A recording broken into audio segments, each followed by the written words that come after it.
I ছেলেরা I মেয়েরা ব্ল্যাকবোর্ডের কাছে আলিফ বাতা শিক্ষার একটি সুন্দর নিয়ম আছে। উপর থেকে চক ধরে নিচে দিলাম টান, কেমন সুন্দর আলিফ হইল দেখরে ভাগ্যবান। ডান দিক হতে চক ধরে বাম দিকেতে যা, নিচে একটা নক্তা দিলে হয়ে যায় রে বা। উপরে দুইটা নক্তা দিলে কেমন সুন্দর তা, আর ওই একটা নক্তা দিলে আজব রঙের সা। বাম দিক হতে চক ধরে ডান দিকেতে যা, তারপরেতে বাঁকা করে নিচের দিকে আ।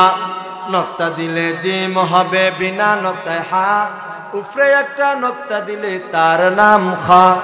ডান হাত খানি বাঁকা করলে যেমন রূপ হয়, ওই রূপেরই বাঁকা রেখায় দাল বন্ধু হয়।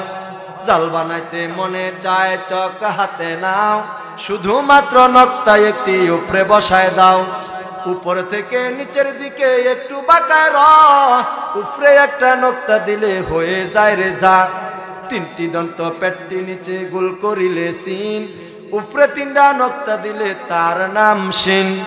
মাথা মোটা পেটটি নিচে গোল করিলে সদ, উপরে একটা নক্তা দিলে হয়ে যায় রে দদ। জোরে বলেন সুবহানাল্লাহ।